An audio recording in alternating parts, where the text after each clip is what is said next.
आवाज साताराचा।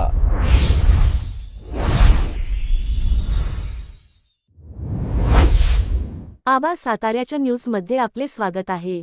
केवायसी न केल्यास पेन्शन बंद। कोरेगाव तालुक्यातील 922 लाभार्थ्यांना तहसीलदारांचा थेट इशारा। कोरेगाव तालुक्यातील विशेष सहाय्य योजनांतर्गत पेन्शन घेणाऱ्या लाभार्थ्यांनी केवायसी पूर्ण न केल्यास त्यांची पेन्शन बंद करण्यात येणार असल्याचा इशारा तहसीलदार डॉक्टर संगमेश कोडे यांनी दिला आहे। तालुक्यातील एकूण 8306 लाभार्थ्यांना संजय गांधी निराधार योजना व श्रावणबाळ सेवा राज्य योजनेअंतर्गत दरमहा डीबीटी प्रणालीद्वारे पेन्शन वितरित केली जाते। मात्र यापैकी 922 लाभार्थ्यांनी अद्याप केवायसी आधार प्रमाणीकरण पूर्ण केलेले नाही। शासनाकडून वारंवार मुदतवाढ देऊनही संबंधित लाभार्थ्यांनी केवायसी प्रक्रिया पूर्ण केलेली नाही।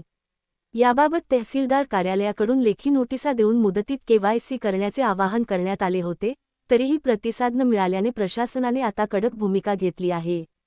दरम्यान लाभार्थ्यांना 21 शनिवारी व 22 मार्च 2026 रविवारी या कालावधीत आधार कार्डसह UDID कार्ड घेऊन तहसीलदार कार्यालयात उपस्थित राहण्याचे आवाहन करण्यात आले आहे। तरीही अनेक लाभार्थी अनुपस्थित राहिल्याने ते सध्या लाभापासून वंचित आहेत।